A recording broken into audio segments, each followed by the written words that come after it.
विकासाच्या नावाखाली ठाणे शहरात अनेक पायाभूत प्रकल्प सध्या उभारण्यात येत आहेत. अगदी विकास आराखड्यात नमूद नसलेले प्रकल्प देखील राबवले जात आहेत. सर्वसामान्य नागरिकांना विश्वासात न घेता ही सर्व कामं केली जात असून कायद्याच्या दृष्टीने हे योग्य आहे की अयोग्य हा महत्त्वाचा मुद्दा आहे. मोठे प्रकल्प म्हणजे खरा विकास नव्हे. आता तर महापालिकेबरोबरच राज्यकर्त्यांना देखील कायदा आणि घटना सांगण्याची वेळ आली आहे, अशा शब्दात सर्वोच्च न्यायालयाचे माजी न्यायमूर्ती अभय ओक यांनी फटकारले. ठाणे शहरातील वाहतूक कशी असावी यांच्यासह विविध विषयांवर आज नौपाड्यातील सरस्वती विद्यालयात एका चर्चासत्राचं आयोजन करण्यात आलं होतं. यावेळी आपले विचार मांडताना अभय ओक यांनी परखड भाष्य केलं. ठाणे शहरातील विविध विकास प्रकल्प आणि विकास आराखडा यावर बोलताना त्यांनी या सर्व प्रक्रियेत सर्वसामान्य नागरिकांचा सहभाग हा महत्त्वाचा असल्याचं सांगितलं. विकास आराखडा हा साधारणतः 10 वर्षांचा असून तो तयार करताना नागरिकांचे आक्षेप, हरकती आणि सूचना यांचा विचार केल्यानंतर आराखडा मंजूर होतो. मोठ्या प्रकल्पांचा विकास आराखड्यात समावेश नसताना देखील प्रकल्प ठाण्यात राबवले जात असल्याचं ओक यांनी स्पष्ट केलं. विकास आराखडा तयार करणं आणि त्याची अंमलबजावणी करणं या बाबी प्रत्यक्षात आणताना नगररचना अधिनियमातील तरतुदींकडे दुर्लक्ष करणं योग्य नसल्याचंही त्यांनी सांगितलं.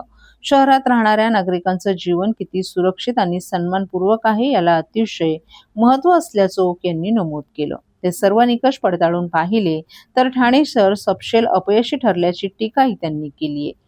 ठाण्यात अनेक प्रकल्पांच्या नावाखाली खारफुटी तसंच जुनी झाडे मोठ्या प्रमाणावर तोडण्यात आली आहेत. त्यावर भाष्य करताना अभय ओक यांनी पर्यावरणाचा समतोल ढासळणारी ही वृक्षतोड अतिशय घातक असून त्यावर गांभीर्याने विचार करण्याची वेळ आल्याचं सांगितलं. विकास प्रकल्प जरूर राबवा, परंतु कायदा आणि घटना याचा अभ्यास करून मगच निर्णय घ्या, अशी सूचनाही त्यांनी केली. ज्येष्ठ अणुशास्त्रज्ञ डॉक्टर अनिल काकोडकर यांनी देखील जनतेचा दर्जा लक्षात घेऊन प्रकल्प राबवा असे विचार मांडले. या चर्चासत्रात मराठी विज्ञान परिषदेचे सचिव अ.पा. देशपांडे, सुरेंद्र दिघे, वास्तुविशारद सुलक्षणा महाजन यांच्यासह अनेक मान्यवरही उपस्थित होते.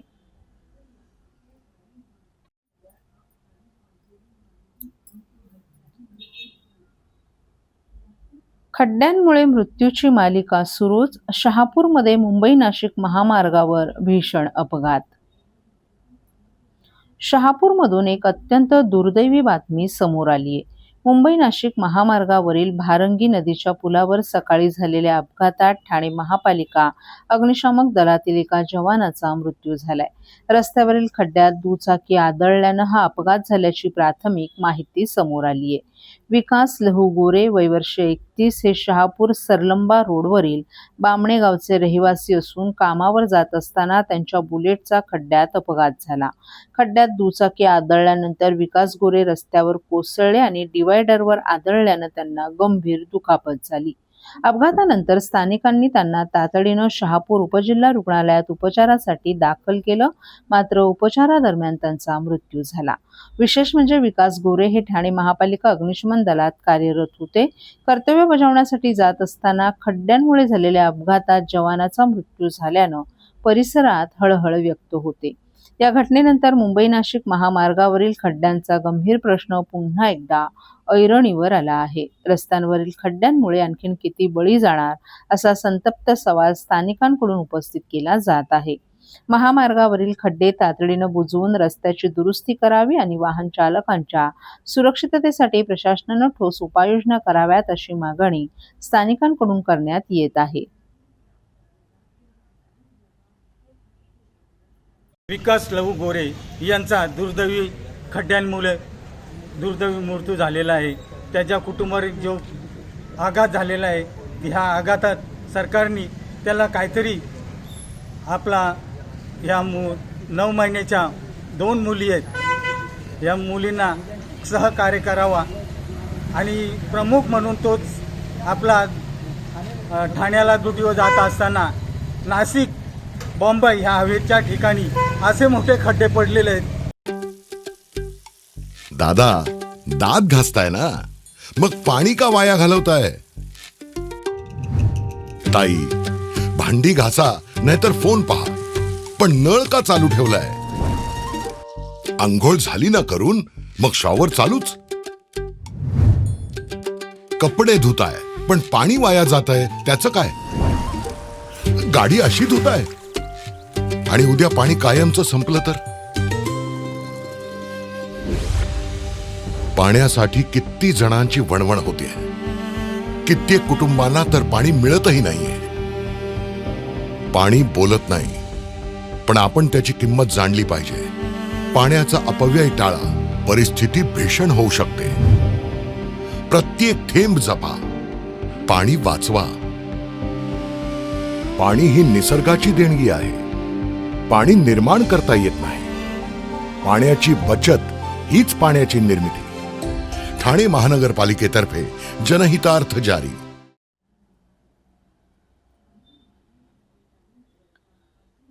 ठाण्यातील कॅसल मिल नाका परिसरातील आंबेघोसे तळावात अंदाजे 55 ते 60 वर्षीय अज्ञात महिलेचा मृतदेह आढळल्यानं परिसरात खळबळ उडालीये.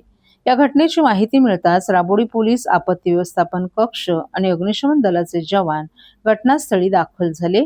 जवानांच्या मदतीनं या महिलेचा मृतदेह तलावातून बाहेर काढण्यात आलाय. त्यानंतर राबोडी पोलीस कर्मचाऱ्यांच्या उपस्थितीत हा मृतदेह ठाणे जिल्हा शासकीय रुग्णालयात शवविच्छेदनासाठी दाखल करण्यात आलाय. मृत महिलेची ओळख अद्याप पटलेली नाही. महिलेनं आत्महत्या केली की अन्य काही कारणांमुळे तिचा मृत्यू झाला याचा तपास राबोडी पोलीस करत आहेत.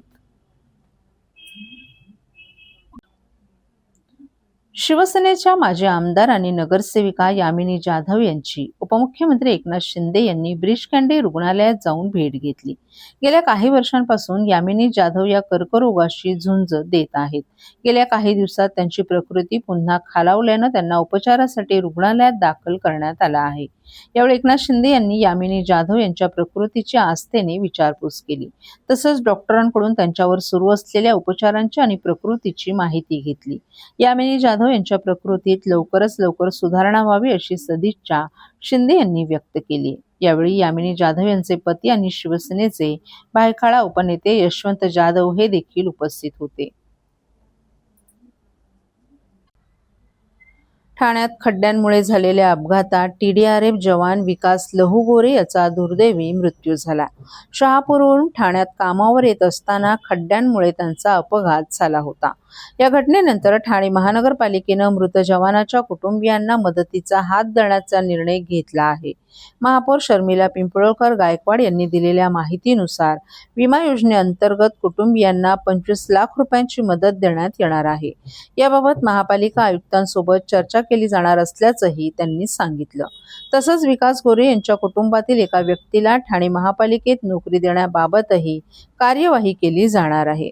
दरम्यान शहरातील खड्ड्यांच्या प्रश्नांवर महापौरांनी महापालिका अधिकाऱ्यांना पुन्हा एकदा सूचना दिल्यात. पुढील 2 ते 3 महिने पावसाचा जोर कायम राहण्याची शक्यता असल्याने शहरातील सर्व खड्ड्यांची पाहणी करून ते लवकरात लवकर भरण्याचे आदेशही देण्यात आले आहेत.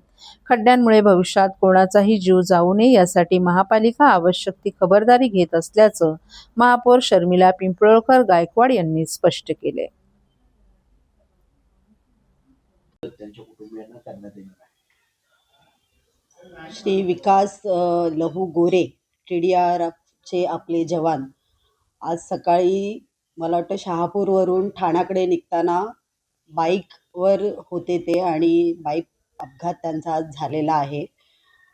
ठाणे महानगरपालिकेकडून ज्या अशा घटना घडल्या जातात त्या सर्व कर्मचाऱ्यांना आपण एक उपाययोजना त्यांच्यासाठी केलेलीच आहे. इन्शुरन्सच्या अंतर्गत 25 लाख रुपये जे आपण त्यांना देणार आहोत, पण त्याबद्दलची चर्चा मला वाटतं आयुक्त लेवल आणि माझ्या लेवलला होणार आहे आणि त्याच्यातून आपण नक्कीच प्रयत्न करतोय. पण त्याचबरोबर महापालिकेच्या आस्थापनावर असल्यामुळे जर त्यांच्या घरातील एखाद्या व्यक्तीला महापालिकेत रुजू करण्यासाठीही आपण रुजू करूनच घेतो. खूप अत्यंत दुर्दैवी मला वाटतं ही घटना घडली आहे. आज खड्ड्यांचे विषय ठाणे महानगरपालिकेच्या मध्ये होत असताना आज मी पूर्ण आदेश दिले आहेत अधिकाऱ्यांना की पुन्हा एकदा या सर्व रस्त्यांची पाहणी करून घेण्यात यावी, कारण या घटना पुन्हा होऊ नयेत याची काळजी ठाणे महानगरपालिका घेत आहे. नौपाडा येथील वृंदावन बँकेट हॉल येथे ठाण्यातील ज्येष्ठ तबलावादक आणि संगीत क्षेत्रात 30 वर्षांहून अधिक कालावधीत कार्यरत असलेले संतोष आकटे यांनी सुमन कल्याणपूरकर यांच्या अविस्मरणीय गाण्यांचा कार्यक्रम आयोजित केला होता. या कार्यक्रमात संगीत क्षेत्रातील अनेक मान्यवरही उपस्थित होते. दारी पाऊस पडतो, पिवळी पिवळी हळद लागली, पाखरा जा दूरदेशी, एकापेक्षा एक सरस अशी अजरामर गीतं अपर्णा हेगडे आणि वृषाली पवार यांनी लीलया सादर केली. या कार्यक्रमाच्या शेवटाला काही हिंदी गाण्यांची झलकही सादर करण्यात आली. यामध्ये किरण साळवे आणि वृषाली पवार, अपर्णा हेगडे यांनी अधिकच रंगत आणली. सभागृहातील सर्व रसिक श्रोते या कार्यक्रमादरम्यान मंत्रमुग्ध झाले होते. या कार्यक्रमात संतोष आकटे यांनी तबल्यावर समर्पक अशी साथ केली, तर हार्मोनियमवर अभय गांधी यांनी साथ केली. या कार्यक्रमाचं सूत्रसंचालन रवींद्र काळे यांनी उत्तमरित्या पार पाडलं.